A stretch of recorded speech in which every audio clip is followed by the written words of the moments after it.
네, 안녕하세요. 훈이TV의 훈이입니다. 자, 오늘은 11월 7일 일요일 오후 9시 22분입니다. 자, 이번 영상은 이제 우리 종목들 에이벨 바이오부터 매드팩토, 오스코텍, 지노맨 컴퍼니까지 지난 금요일까지의 흐름 한번 체크를 해 보면서 이제 내일부터 또 새롭게 이제 한 주가 시작이 되는데 어떠한 흐름이 좀 나와주면 좋을지 한번 같이 생각을 해 보도록 하겠고요. 그 다음에 이제 이번 주 수요일부터 이제 학회가 진행이 되는데 면역 항암 학회죠. 이제 그게 진행이 되는데 그쪽에 이제 참여하는 우리 이제 국내 바이오 이제 기업들 전체적으로 한번 차트까지 이렇게 확인을 해 보도록 하겠습니다. 자, 그리고 일단은 차트는 제일 마지막에 보도록 하겠고요. 자, 지금은 이제 에이벨 바이오 이제 최근 소식에 대해서 이제 제가 공부한 내용들, 그러니까 정리를 한번 간단하게 해 봤습니다. 제가 종종 이렇게 영상에서 PPT를 만들어서 이렇게 말씀을 드리고 있는데 이번 영상에서 이 PPT 내용들 한번 말씀을 드리고 차트를 보도록 하겠습니다. 그리고 차트 이 PPT 내용은요, 에이벨 바이오 소식들과 이제 바이오에 좀 투자를 해야 되는 이유에 대해서 제가 좀 뭐 바이오 산업 성장 뭐 이런 부분들 좀 공부를 해 봤는데 그런 부분들까지 한번 말씀을 드려보도록 하겠습니다. 그러니까 오늘 영상 또 한번 처음부터 끝까지 함께 해 주시면 감사하겠고요. 제가 이렇게 말씀드리는 내용들에 대해서 뭐 추가적인 뭐 이제 말씀을 해 주실 게 있으면은 또 적극적인 댓글 많이 남겨주시면 감사하겠습니다. 자, 그러면은 PPT 먼저 보면서 한번 시작을 해보도록 하겠습니다. 자, 일단은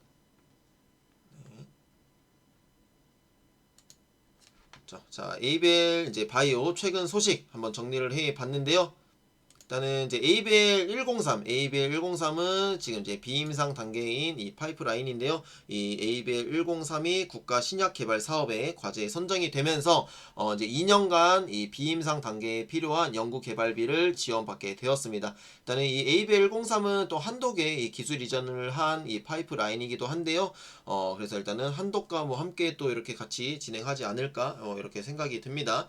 그래서 일단은 지금 이제 에이벨 103은 지금 비임상 단계인 파이프라인이다 보니까 이제 앞으로 향후 1, 2년 뒤에 또 좋은 파이프라인이 1상, 2상까지 진출을 한다면은 또 기술 이전을 한번 기대해 볼 수가 있을 것 같고 더욱더 파이프라인이 확대된다는 점에서 에이벨 바이오의 이 성장성이 더욱더 좋아지는 그런 뉴스이지 않나 이렇게 생각이 듭니다.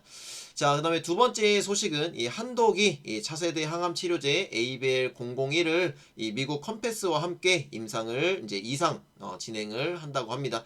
이 ABL 001 같은 경우에는 지금 이제 아이맵이 또 이제 미국에서 또 이제 ABL 바이오와 함께 공동 연구를 하고 있는 좀 메인 파이프라인 중 하나인데 이제 국내 권리를 이제 한독에 기술 이전한 이 파이프라인입니다. 그래서 한독이 컴패스와 함께 이 미국 임상을 진행을 한다고 하고요. 그 다음에 이제 컴패스에도 이제 기술 이전을 했었죠. 원래는 그 트리거 테라퓨틱스인데 이제 그쪽이 컴패스와 이렇게 흡수 합병이 되면서 이제 컴패스로 넘어갔죠. 그래서 컴패스에서는 이 ABL 001을 이제 좀 관심을 가지고 있어가지고 이 그 트리거 테라퓨틱스를 인수했다고 합니다. 그러면서 이제 그때 뭐 5개인가 좀 더 추가적인 이 추가 물질이 같이 기술 이전 됐었는데 그 부분은 이제 반환을 하고 이 ABL 001로 지금 이제 임상을 진행을 하고 있죠. 그래서 이 한독과 함께 이 ABL 001의 미국 임상을 진행을 한다고 합니다. 자, 그 다음에 이제 ABL 103, 이제 요게 최근에 국가 신약 개발 사업에 이제 선정된 이 파이프라인인데, 이제 전임상 단계에서 이 BMS사의 우렐루맙과 이 대비를 했을 때 우수한 효과를 발표했다고 합니다. 자, 그 다음에 미국 혈액암학회에서 이 급성 골수성 백혈병, 이 발음이 어렵네요. 이 치료제에 대한 ABL 602 이 전임상 데이터를 발표했다고 합니다. 근데 ABL 602는 제가 이번에 처음 봤어요. 이게 그 지금 저기 거기에도 없거든요. 그 홈페이지 파이프라인 현황에도 지금 나와 있지 않은데, 그리고 사업 계획서도 봤는데 사업 계획서도 뭐 60이라고 따로 나와 있는 건 없고, 그냥 그 혈액암 관련해서 파이프라인이 몇 개 있다라고만 좀 나와 있습니다. 근데 이번에 이 ABL 602에 대한 이 전임상 데이터를 발표했다고 합니다. 그래서 지금 103과 602까지 정말 이제 파이프라인이 더욱더 다양해지고 있고요. 그렇기 때문에 ABL 바이오의 주가는 앞으로 더욱더 기대해 볼 수 있지 않을까 이렇게 생각이 듭니다. 자, 그 다음에 이 학회 일정인데요. 학회 일정은 지금 이제 이 뭐 유럽 단백질 항체 엔지니어링 서밋이라는 이 서밋에 11월 2일부터 4일까지 참여를 했다고 하고요. 이게 이제 스페인에서 열렸다고 하는데 여기에서 이 또 발표를 했다고 하죠. 이거를 지금 ABL 103에서 103 전임상 데이터를 발표한 걸로 알고 있습니다. 자, 그 다음에 미국 면역 항암 학회가 이제 이번 주 수요일부터 열리죠. 10일부터 14일까지 열리고요. 그다음에 미국 혈액 학회에서 이제 12월 11일부터 14일까지, 그러니까 11월과 12월까지 학회가 예정이 되어 있죠. 자, 그 다음에 2022년 JP모건 컨퍼런스에는 아직 뭐 초청 소식이나 이런 건 나오지 않았지만 아마도 참여하지 않을까 생각이 듭니다. 왜냐하면은 5년 이상 지금 5년 동안 지금 계속 연속적으로 참여를 했기 때문에 아마 이번에도 참여를 하지 않을까 이렇게 또 생각이 들고요. 2022년 1월 10일부터 13일까지 이렇게 참여를 한다고 합니다. 자, 이렇게 학교 일정 한번 체크를 해 봤고요. 혹시라도 제가 이제 조금 약간 오류가 있는 내용이 있다면은 확인을 하긴 했는데 좀 이렇게 틀릴 수도 있으니까 그런 부분들이 확인이 되신다면은 꼭 댓글로 말씀을 해 주시면 감사하겠습니다. 틀리지 않아야겠지만요. 일단은 자, 네, 좀 세부 내용들 한번 보도록 하겠습니다. 자, 일단은 작년이 아니고 올해죠. 올해 2021년 JP모건 컨퍼런스에서 ABL 바이오가 5년 연속 초청이 되면서 그래서 12월부터 1월 초까지 굉장히 주가 분위기가 좋았죠. 그래서 1월 4일날 고점 32,000원까지 이렇게 형성을 하고 좀 조정을 받았는데 사실 이때 이 BBB 플랫폼에 대한 이 기술 이전이 조금 나왔어야 되는데 아니면 파이프라인 뭐 어떠한 기술 이전이 한 건이라도 나왔어야 되는데 그 부분이 나오지 않으면서 약간 실망 매물이 좀 많이 나왔던 그런 시기가 좀 있었습니다. 자, 그리고 이때 이제 BBB 플랫폼에 대한 이 파킨슨병 치료제 데이터를 이제 공유를 했고, 그 다음에 그랩바디 B, 이제 이게 BBB 셔틀 플랫폼이죠. 여기에서 이제 이 파이프라인이 ABL 301 이 신규 데이터를 발표를 했습니다. 작년에 이런 부분들을 이제 발표를 했는데 올해에도 이제 어떠한 발표를 하고 이제 기술 이전까지 가느냐 이 부분이 정말 중요할 것 같습니다. 그래서 저는 ABL 바이오 뭐 11월달, 12월달의 주가도 기대가 되지만 이것보다 이제 내년 이제 1월부터 3월까지가 저는 더 기대가 됩니다. 자, 2021년에는 이제 온라인으로 진행이 됐습니다. 온라인으로 진행이 되는 만큼 뭔가 이제 기술 이전까지 뭔가 확정이 되기에 좀 어려운 환경이었다고 생각을 하고요. 그리고 이제 ABL 바이오 쪽에서도 이런 코로나 때문에 좀 기술 이전 이런 협의에 대해서 좀 제약이 있었다 이렇게 얘기를 또 했기 때문에 이번에는 이제 위드 코로나가 뭐 이제 미국이나 이런 쪽은 진작됐기 때문에 이제 ABL 바이오가 직접 참여를 하지 않을까 이렇게 생각이 드는데 이거는 좀 더 확인을 해 봐야겠네요. 어떻게 되는지. 아마 오프라인으로 참여할 것 같습니다. 제 생각에는. 그렇기 때문에 그렇게 된다면은 기술 이전에 대한 기대를 해볼 만하지 않을까 이렇게 생각이 들고요. 네, 6년 연속 참여 기대가 되고 이런 BBB 플랫폼 기술 이전 그리고 이 BBB 플랫폼에 대한 지금 이제 상황 같은 경우에는 이제 2020년에는 이 이제 이거 BBB 셔틀 이 서밋도 계속 열려요. 뭐 3월, 6월, 뭐 9월 달 뭐 이렇게 계속 열리는데 ABL 바이오도 지금 계속 참여를 하고 있습니다. 계속 지금 올해에도 서밋을 다 참여를 했는데 일단은 작년에는 이제 그랩바디 B와 여기에 대한 이 301에 대한 작용 기전 얘가 이제 ABL 301이 뭐 어떠한 기전을 이용해서 이제 치료 효과가 좀 있다더라 이런 좀 기전에 초점을 맞췄는데 올해에는 이제 영장류까지 이제 실험이 이제 들어갔죠. 이제 영장류 실험 결과와 이 이제 좀 더 파이프라인보다는 이 플랫폼에 좀 더 집중적으로 이렇게 좀 집중을 하는 그런 모습을 보여줬습니다. 그래서 이 그랩바디 P 이 플랫폼에 대한 이 기술 이전을 좀 더 노리지 않았나 그러니까 그럴 수밖에 없죠. 그래서 그런 것에 좀 더 이제 집중을 하면서 올해에는 이 영장류 실험 결과까지 이제 발표를 해 놓은 상태입니다. 그러니까 작년에는 이 그래바디 B와 그냥 작용 기전에 대해서 이제 초점을 맞췄는데 올해에는 이제 영장류 실험 결과와 이 파이프라인보다는 이제 파이프라인도 중요하지만 이 전체적인 플랫폼 그래바디 B에 좀 더 초점을 맞춘 이 발표를 이렇게 했다라고 볼 수가 있겠습니다. 그래서 일단 기술 이전이 이루어지진 않았지만 그 사이에 많은 진척이 있었다, 이렇게 또 말씀을 드릴 수가 있겠죠. 그리고 ABL 301 같은 경우에는 이제 내년 초에 일단은 임상 1상이 진입 예정인데 전임상 단계나 아니면 일상 진입이 좀 되기 그 사이에 약간 기술 이전이 나타날 수가 있다고 또 생각을 합니다. 네, 그래서 이게 이제 작년 논문이고요. 2020년이고 이게 올해입니다. 이제 결과나 이런 목표 같은 게 좀 다르죠. ABL 301에 좀 더 초점이 맞춰져 있고 이런 이제 뭐 알파 시뉴클레인 이런 기전에 좀 더 초점을 맞춘 그런 부분입니다. ABL 301은 네, 다른 것보다 이제 10배 더 높은 이 혈액 뇌 장벽을 침투를 한다. 이런 부분들 확인을 할 수가 있고요. 그 다음에 이제 올해 발표 내용에서는 이 그래바디 B에 좀 더 집중을 하는 부분이죠. 이 그래바디 B가 뭐 어디에 이렇게 결합을 하는지 이런 부분들에 좀 더 초점을 맞춘 그런 부분들을 논문에서 확인을 할 수가 있었습니다. 이 논문은 제가 ABL 바이오 홈페이지에서 다운을 받아가지고 한국말로 이렇게 번역을 한 겁니다. 원래 이게 다 영어인데 제가 한글로 번역을 해 놓은 겁니다. 자, 그리고 자 이제 학회에서는요. 일단은 이번에 열린 지난주에 열린 학회에서는 이 ABL 103, 그쵸, ABL 103에 대한 이 파이프라인을 발표했습니다. 내용들을. 그래서 이게 지금 전임상 단계, 이 포원 BB와 뭐 B7H 뭐 414 이거 이제 요거를 활용한 이제 이중 항체죠. 이게 그래바디 T 플랫폼인데 그중 하나인 파이프라인입니다. 네. 거기서는 이제 여기서는 이 P래. 그래바디 T 이 파이프라인에서는 지금 111과 503이 지금 미국 임상 진행 중이죠. 지금 이게 1상까지 진입한 상황이고 IMF과 함께 지금 연구를 하고 있는 이 파이프라인입니다. 근데 그러니까 이제 그래바디 T가 이 플랫폼에서 이 파이프라인이 역량이 더욱더 강화가 된 거죠. 103까지 이제 국가 사업에 선정이 되면서 24개월간 연구 개발비를 확보를 했고요.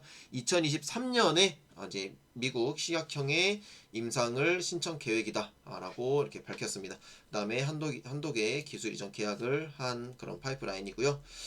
자, 일단은 발표에 따르면은 일단은 종양이 이 인과나 생쥐, 그러니까 생쥐를 약간 인간처럼 만들어 놓은 건데 여기에서 종양이 완전히 제거된 것으로 확인이 됐다고 합니다.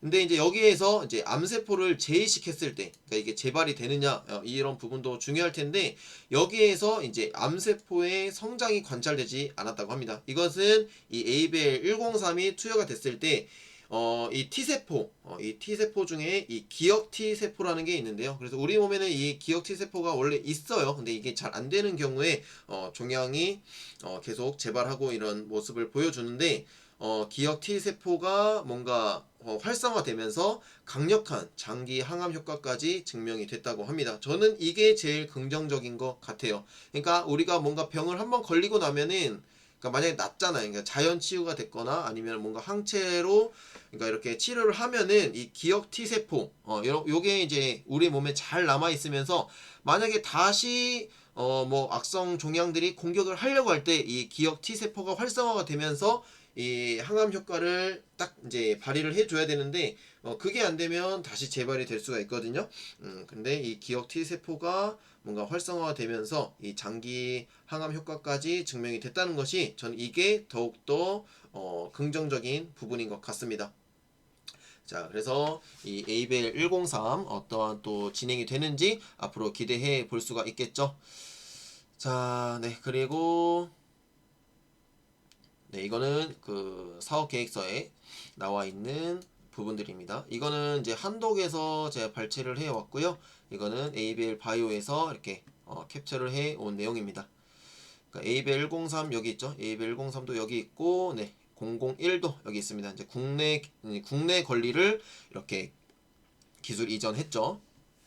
지금 계약 기간은 2020년 12월 8일부터 이렇게 파이프라인 중 가장 늦은 발매로부터 20년 후까지입니다. 국내 개발이고요. 국내 개발 부분이고, 네.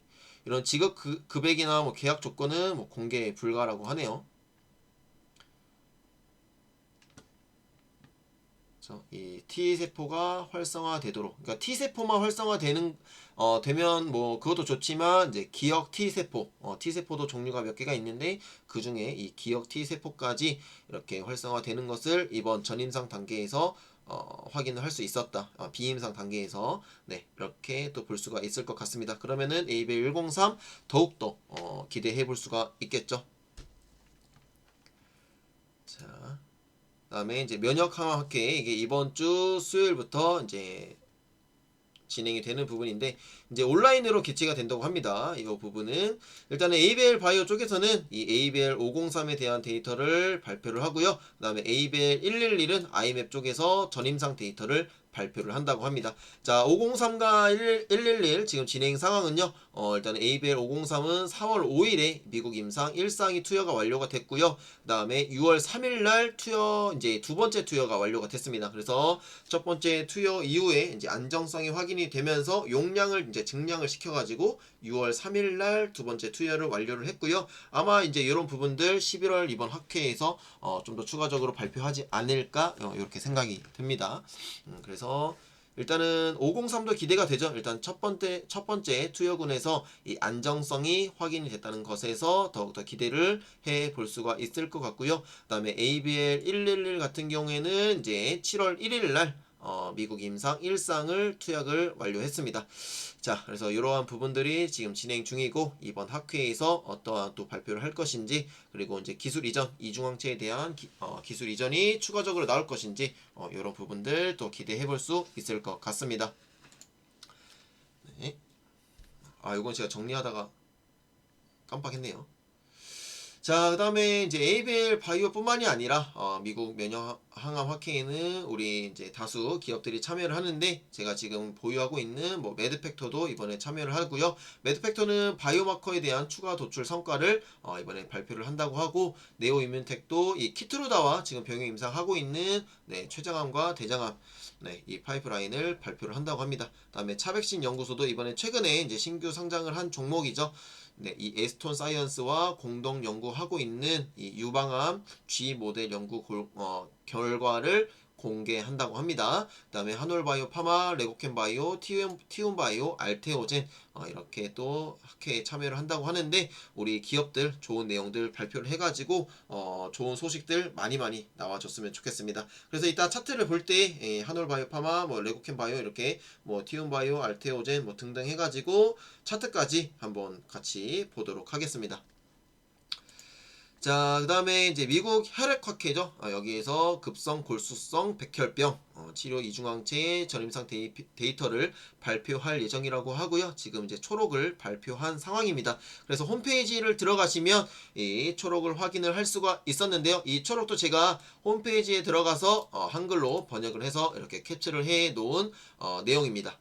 그래서 이 CLL1 및 CD3를 표적으로 하는 네, 이렇게 이중 특이성 항체, 그러니까 이중 항체죠. 이중 항체라고 볼 수가 있겠고, 이 T세포를 이렇게 활용을 해서 하는 이 파이프라인이다. 이렇게 볼 수가 있겠습니다.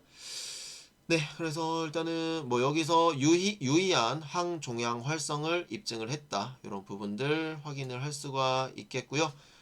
학회에서 또 좋은 내용들 한번 발표를 해서 또 뭐 추가적인 파이프라인 계속 좋은 소식 나와 주기를 한번 기대해 볼 수가 있겠습니다.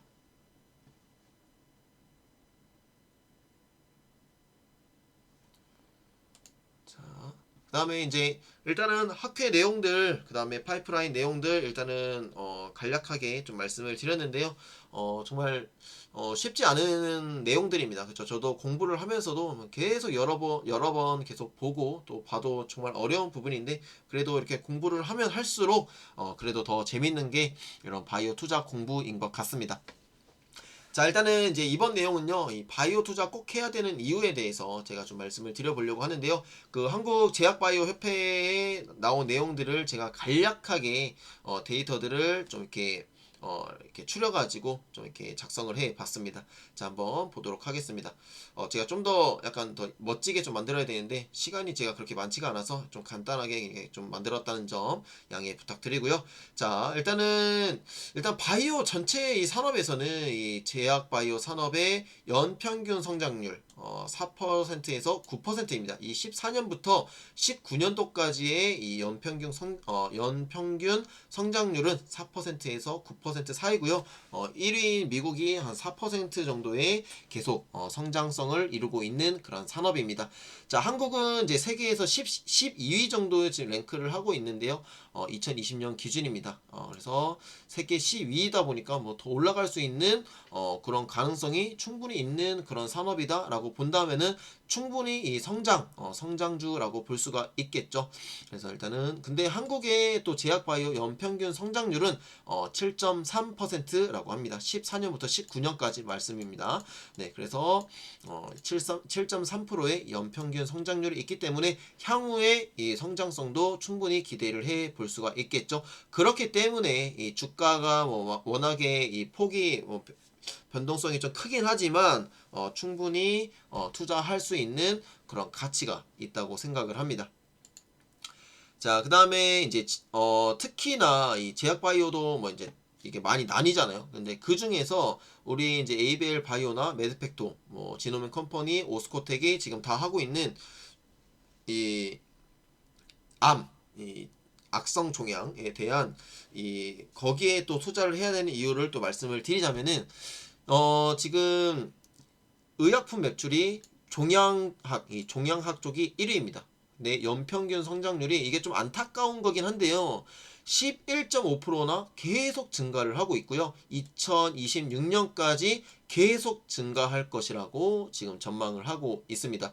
그러니까 이게 어떻게 보면 좀 안타깝긴 합니다. 이제 우리가 그만큼 암 환자가 계속 늘어난다는 것이니까 좀 뭐 건강이 계속 안 좋아진다? 뭐 이렇게 현대 사회가 가속화되면서 뭔가 비만 인구도 많아지고 이런 질병에 취약해지는 인구가 더 많아진다는 거여서 뭔가 좀 마음이 아프긴 한데 그만큼 우리 바이오 그다음에 또 바이오 쪽에 이제 헬스케어도 있잖아요. 헬스케어의 이 성장과 그리고 이 뭔가 임무라고 해야 될까요? 이 산업적인 특성 이런 부분에서 정말 해야 할 일이 많다고 생각합니다. 우리 이제 사람들의 건강을 책임져 줄 수가 있기 때문이죠. 저도 뭐 헬스케어에 종사하는 사람으로서 정말 책임감을 많이 느끼고 지금 살고 있는데요. 그래서 이런 부분에 더욱더 관심이 가는 것 같습니다.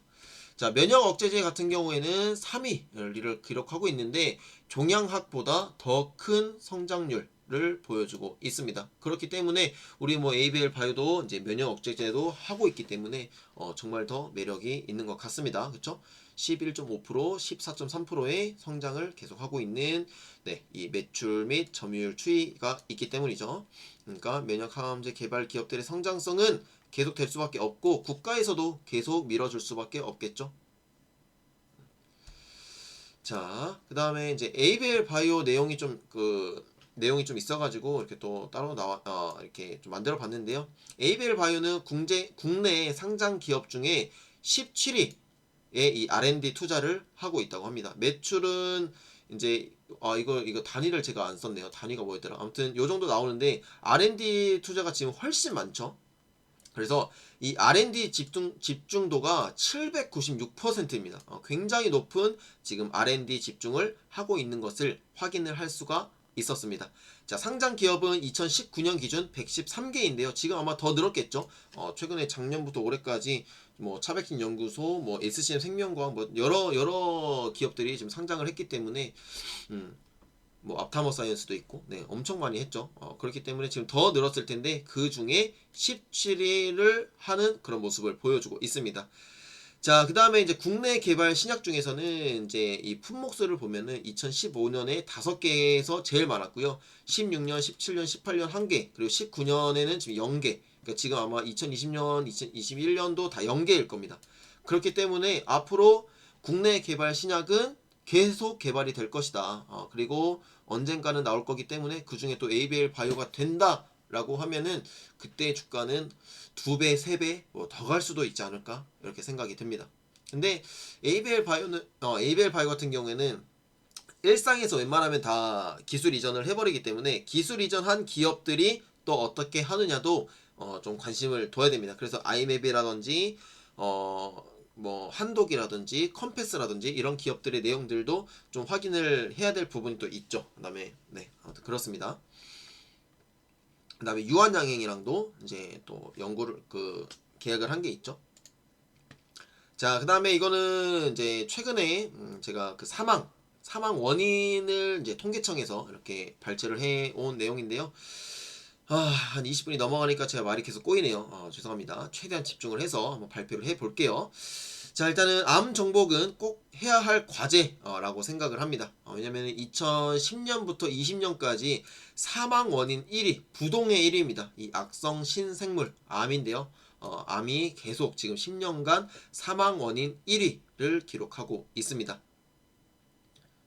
또 2위는 뭐 심장질환 뭐 이렇게 있네요. 자, 그 다음에 30대는 유방암, 그 다음에 40, 50대는 간암, 그 다음에 60대 이상은 폐암의 사망률이 가장 높다고 합니다. 좀 여기서 데이터에서 좀 눈에 띄는 게 이 폐암의 이제 이게 시간이 갈수록 폐암의 사망률이 계속 증가하고 있죠. 저는 이것은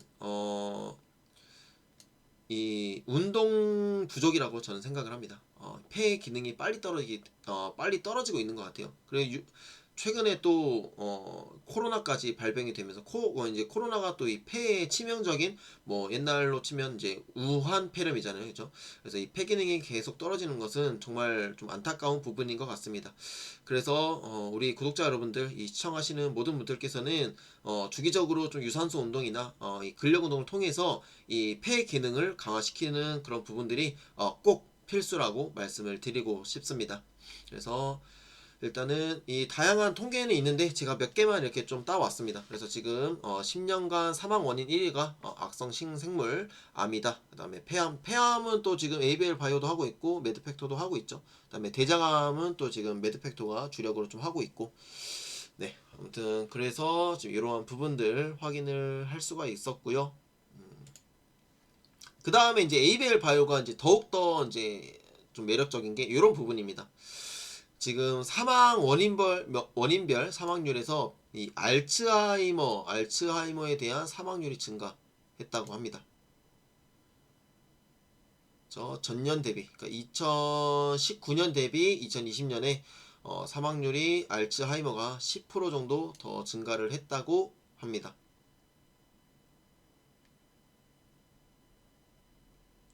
10년 전보다 사망률이 증가한 사망 원인은 알츠하이머가 이제 10년 전보다 지금 200%가 증가했다는 거예요. 이것도 좀 안타깝죠. 네, 그런 상황이고, 그다음에 치매, 네, 치매 쪽도 지금 사망률이 네, 20.7명 이렇게 나왔다고 하고, 여자가 남자보다 2.2배 높다고 합니다. 그다음에 치매에 의한 사망자 수는 전년 대비 2.7% 증가를 했다고 하네요. 그래서 지금 치매나 이런 알츠하이머, 중추신경계, 그러니까 신경계 쪽 지금 질병으로 사망을 하는 인구 수가 지금 계속 많아지고 있고, 그다음에 인구 이 밀도 중에서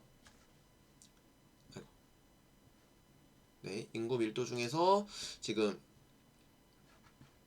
잠시만요. 다 봤으니까. 네. 아무튼 여기까지 일단은 PPT 내용은 다 확인을 했고요. 제가 일단은 PPT 내용까지만 이렇게 말씀을 드리고 이번 영상을 마무리하도록 하겠고요. 제가 10시부터 일정이 있는데 지금 일정을 좀 소화를 해야 될 것 같아가지고 그 일정을 소화한 다음에 차트 영상까지 이렇게 올려드리도록 하겠습니다. 자, 일단은 오늘 PPT 내용은 여기까지고요. 일단 이 영상 업로드한 이후에 또 영상을 업로드해 보도록 하겠습니다. 자, 여기까지 일단 좀 마무리하도록 하겠습니다. 감사합니다.